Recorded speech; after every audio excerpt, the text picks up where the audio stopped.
আসসালামু আলাইকুম। News desk এইচডিতে আপনাদেরকে স্বাগতম। শুরুতে জানিয়ে দেব রাতের সর্বশেষ শিরোনাম। ক্ষমতায় গেলে যুক্তরাজ্যের আদলে সর্বজনীন স্বাস্থ্য ব্যবস্থা গড়ে তুলবে বিএনপি। পাচার হওয়া অর্থ ফেরাতে কানাডার সহযোগিতা চেয়েছেন ডক্টর মোহাম্মদ ইউনূস। সরকারের প্রত্যক্ষ সমর্থনে রাজনৈতিক দল গঠনের বিরোধী আলী রিয়াজ। এবার গাজার পাশে দাঁড়ানোর ঘোষণা জাপানের। দ্বিতীয় ধাপের যুদ্ধবিরতি আলোচনার জন্য দোহায় প্রতিনিধি পাঠাচ্ছে ইসরায়েল। এতক্ষণ শুনলেন সংবাদ শিরোনাম, এখন জানিয়ে দেব বিস্তারিত। আমাদের চ্যানেলের ভিডিও যদি আপনাদের ভালো লেগে থাকে অবশ্যই সাবস্ক্রাইব করবেন এবং নিত্য নতুন ভিডিও পাওয়ার জন্য বেল বাটন বাজিয়ে দিন। ক্ষমতায় গেলে যুক্তরাজ্যের আদলে সর্বজনীন স্বাস্থ্য ব্যবস্থা গড়ে তুলবে বিএনপি। বাংলাদেশের যুক্তরাজ্যের ন্যাশনাল হেলথ সার্ভিস এনএইচসি এর আদলে সর্বজনীন স্বাস্থ্য ব্যবস্থা গড়ে তোলার লক্ষ্যে জাতীয় স্বাস্থ্য খাত সংস্কারের রূপরেখা তুলে ধরেছেন বিএনপির স্থায়ী কমিটির সদস্য সাবেক স্বাস্থ্যমন্ত্রী খন্দকার মোশাররফ হোসেন। তিনি বলেছেন, বিএনপিকে যদি জনগণ পছন্দ করে আগামী নির্বাচনে সরকারে পাঠায়, তাহলে আমরা জনগণকে আশ্বস্ত করতে চাই যে স্বাস্থ্য খাতের সংস্কারে আমাদের উপস্থিতি সবকিছু বাস্তবায়ন করার চেষ্টা চালাবো। আজ মঙ্গলবার সকালে গুলশানে বিএনপির চেয়ারপারসনের কার্যালয়ে সংবাদ সম্মেলন করে সাবেক স্বাস্থ্যমন্ত্রী খন্দকার মোশাররফ হোসেন এই রূপরেখা তুলে ধরেন।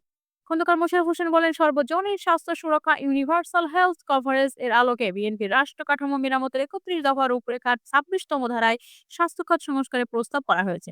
তিনি বলেন, এই ধারা অনুযায়ী বিএনপি সবার জন্য স্বাস্থ্য এই নীতির ভিত্তিতে কল্যাণকামী উন্নত রাষ্ট্রে বিদ্যমান ব্যবস্থার আলোকে সবার জন্য বিনামূল্যে স্বাস্থ্যসেবা পাওয়ার অধিকার নিশ্চিত করার লক্ষ্যে পদক্ষেপ গ্রহণ করবে। স্বাস্থ্য খাত সংক্রান্ত প্রস্তাবগুলো তুলে ধরে তিনি বলেন, বিএনপি আগামী দিনে ক্ষমতায় গেলে দারিদ্র্য বিমোচন না হওয়া পর্যন্ত সুবিধা বঞ্চিত হতদরিদ্র জনগণের জন্য সামাজিক নিরাপত্তা বেষ্টনী আরও সম্প্রসারিত করবে। জাতীয় বাজেটের স্বাস্থ্য খাতে বরাদ্দ জিডিপির ৫% কম হবে না। প্রাথমিক ও প্রতিরোধমূলক স্বাস্থ্য সেবা নিশ্চিত করার লক্ষ্যে পর্যাপ্ত সংখ্যক প্রশিক্ষিত নারী ও পুরুষ পল্লী স্বাস্থ্য কর্মীর ব্যবস্থা করা হবে। সংক্রামক ও অসংক্রামক রোগের চিকিৎসা, শিক্ষক, গবেষণার সুবিধা নিশ্চিত করা হবে। পাচার হওয়া অর্থ ফেরাতে কানাডার সহযোগিতা চেয়েছেন ডক্টর মোহাম্মদ ইউনূস। কানাডায় পাচার হওয়া অর্থ বাংলাদেশে ফিরিয়ে আনতে সে দেশের সরকারের সহযোগিতা চেয়েছেন প্রধান উপদেষ্টা অধ্যাপক মোহাম্মদ ইউনূস। মঙ্গলবার রাষ্ট্রীয় অতিথি ভবন যমুনার প্রধান উপদেষ্টার সঙ্গে ঢাকাস্থ কানাডার হাই কমিশনার অজিত সিং সাক্ষাৎ করতে গেলে তিনি এই সহযোগিতা কামনা করেন। অধ্যাপক ইউনূস বলেন, স্বৈর শাসক শেখ হাসিনার শাসনামলে অলিবার্ড ব্যবসায়ী, তার ঘনিষ্ঠ সহযোগী ও রাজনৈতিক ব্যক্তিবর্গ বাংলাদেশ থেকে শত শত বিলিয়ন মার্কিন ডলার চুরি করেছে, যার একটি অংশ কানাডায় পাচার হয়েছে, বিশেষ করে টরন্টো কুখ্যাত বেগম পাড়া এলাকার সম্পদ কেনার মাধ্যমে।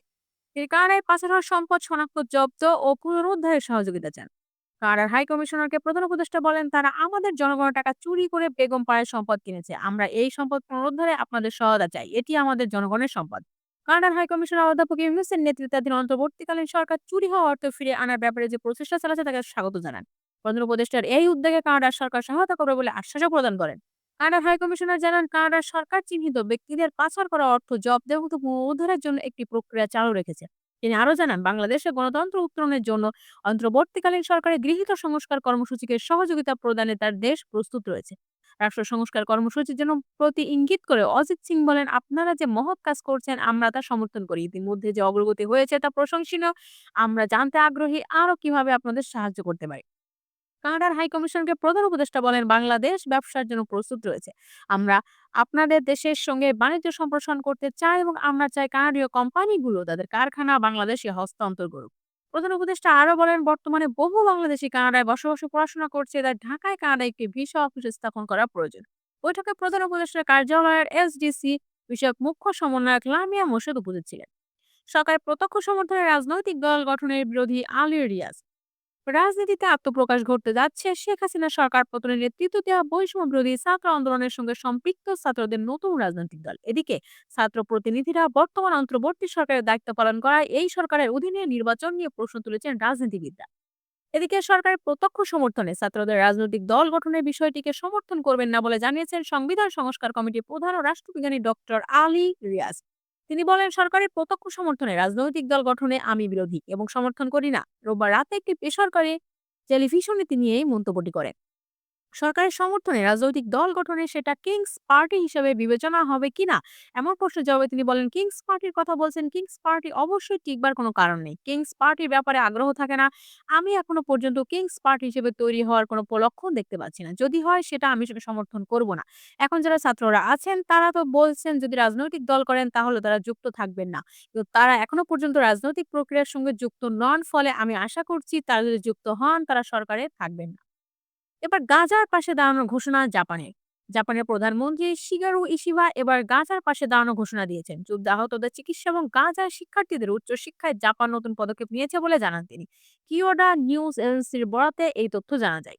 প্রতিবেদনে বলা হয়, জাপানের প্রধানমন্ত্রী শিগেরু ইশিবা বলেছেন তার সরকার গাজা উপত্যকার ফিলিস্তিনিদের জাপানে চিকিৎসা সহায়তা দেওয়ার কথা বিবেচনা করছে। ইশিবা আরো বলেন, গাজার অসুস্থ বা আহত ব্যক্তিদের জাপানে আনার উপায় খুঁজে বের করার জন্য আমরা চেষ্টা করছি। জাপানি বিদ্যালয়গুলোতে ফিলিস্তিনি শিক্ষার্থীদের পড়াশোনার জন্য একটি বিশেষ কর্মসূচি চালু করার চেষ্টা করবে জাপান। দ্বিতীয় ধাপে যুদ্ধবিরতি আলোচনার জন্য দোহায় প্রতিনিধি পাঠাচ্ছে ইসরায়েল। গাজায় দ্বিতীয় ধাপের যুদ্ধবিরতি চুক্তি নিয়ে আলোচনার জন্য কাতারের রাজধানী দোহায় একটি উচ্চ পর্যায়ের প্রতিনিধি দল পাঠানোর প্রস্তুতি নিচ্ছে ইসরায়েল। মঙ্গলবার 4 ফেব্রুয়ারি দেশটির প্রধানমন্ত্রী বেনিয়ামিন নেতানিয়াহু কার্যালয় থেকে এই তথ্য জানা যায়। এক প্রতিবেদনে বলা হয়, মঙ্গলবার প্রধানমন্ত্রী বেনিয়ামিন নেতানিয়াহু কার্যালয় থেকে জানিয়েছে গাজা যুদ্ধবিরতি চুক্তির দ্বিতীয় ধাপ নিয়ে আলোচনা করার জন্য কাতারের রাজধানী দোহায় একটি উচ্চ পর্যায়ের প্রতিনিধি দল পাঠানোর প্রস্তুতি নিচ্ছে ইসরায়েল। গত 19 জানুয়ারি কার্যকর হওয়া 42 দিনের যুদ্ধবিরতি এবং বন্দি বিনিময় চুক্তির শর্তাবলী অনুসারে যুদ্ধের সম্ভাব্য সমাপ্তির পথ প্রশস্ত করার জন্য দ্বিতীয় পর্যায়ের আলোচনা মঙ্গলবার থেকে শুরু হওয়ার কথা রয়েছে।